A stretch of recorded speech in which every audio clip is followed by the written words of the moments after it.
We've got an action-packed show for you today, and I bet you just can't wait for it.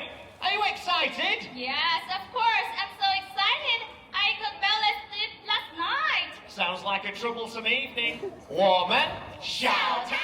I just need you to promise that you won't tell my mum about last bit of this video. I don't think it'll go down very well. But you can watch it. Enjoy!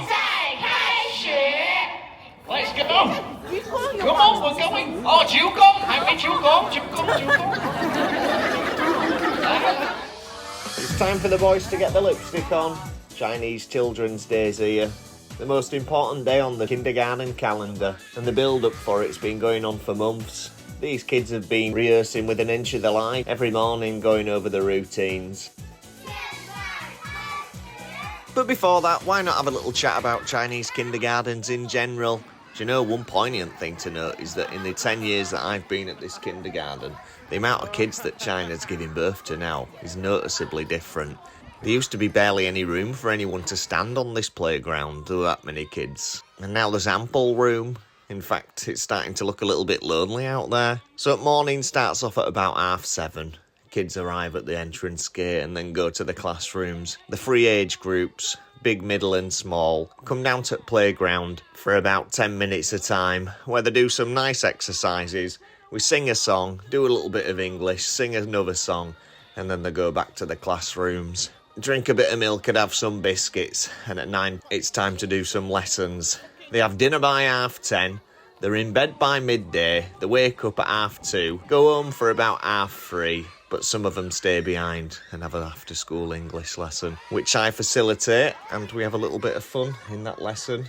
Whatever you can find, take that lesson and just say, we're going to do this with this today, and kids love it. Which brings me on to this big roll of bubble wrap, which is in fact one of my outfits on stage. In Chinese, this dress that they wear is called a qi pao, and this stuff that you wrap stuff in to package is called pao mo, but like you can also call it qi pao. The joke is that, foreigners can't understand qi pao, qi pao, qi pao, it all sounds the same. Well, it does, it's not me taking piss, you know, I can speak Chinese, but I don't know the difference between this shit. You can understand in context, because if somebody says, they're wearing a qi pao, you know it's that, but like, the first just joke is that I go on stage wrapped in bubble wrap, and I think they got it anyway. I conjured up this shit joke, so in my head I thought it were funny.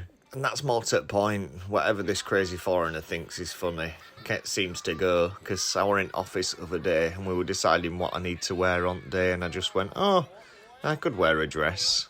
And then boss goes, yeah, that's a good idea, yeah. They won't let a Chinese guy do it, but because crazy foreign monkey wants to wear a dress, just let it do what it wants. Like with these rehearsals, so many times, they just want me to open my mouth and just say some English. As long as the tone sounds like you're having a good time, it's fine, you know. They get told off because they're not pronouncing the words right and stuff, whereas I'm just coming up with any old shit that's in my mouth. In a way, I feel sorry for these Chinese co-hosts. But then they get off a lot because I can just carry it and say, no, it's fine. I mean, one of the worst things I ever decided to do on rehearsal day was hook my phone up to another microphone and start singing Boyzone.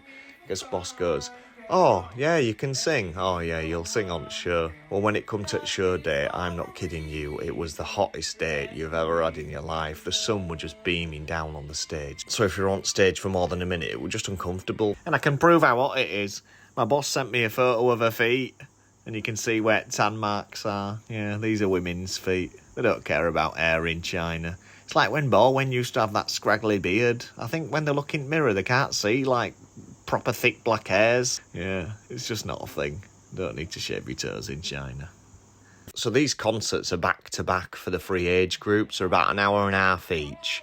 We go on stage, come off stage, do a little intro and outro. But then the next intro just follows the last outro. So we're saying, see you everyone, and then we go back on and go say hello. And she's like, right, we need a little break in between that. So since you're coming off stage after you've been on stage for 3 minutes and you're sweating like shit, now I'm going to say, why don't you sing a classic Boyzone hit? And I'm like, no, I'm not singing. Anyway, Yeah, I just know that they weren't going to be happy if I didn't sing. And midway through this hour-and-a-half performance, it's time to do some games. Well, the games used to vary in all sorts of crazy things, like how many clothes you can get on or whatever. But it seems that the new craze is to just watch Chinese people eat watermelons, because we played this game over and over. So we get on stage, and the deal is, right, it's 8 guys, we do 1 round, and then the second round is women.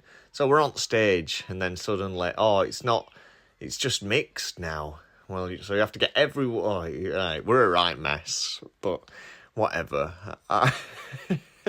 I'm more concerned that I'm dripping like a whatever. Getting on, he's good, he's fine, whatever. Right time action gets going. And these Chinese people smothering their faces in watermelon. Everyone's happy. I'm fearing, there's going to be watermelon all over the stage and these kids are going to be performing. But to them, it's just like, no, that's not even a problem. That's not even oversight. It's just like, someone will come on and wipe it up. Right.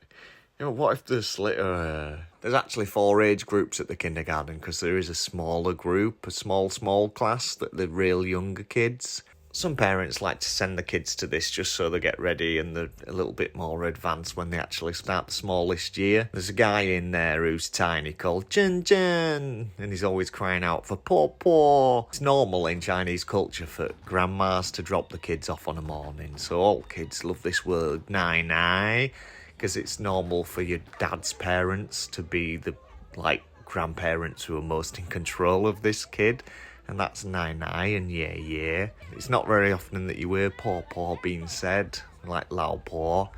But this kid's like, paw paw, paw paw. He just wants paw paw.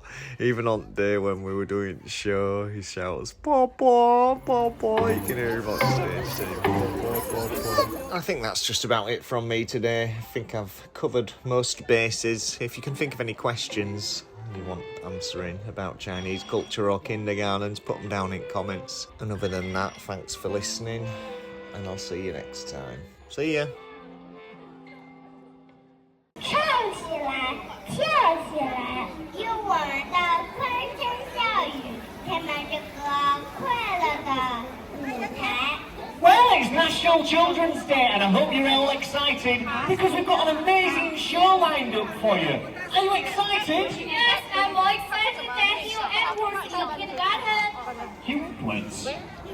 Are you excited? Yes, I'm more excited than Jimmy Samuel in the kindergarten. Well, how's about that then? 我们小太阳幼儿园，谢谢。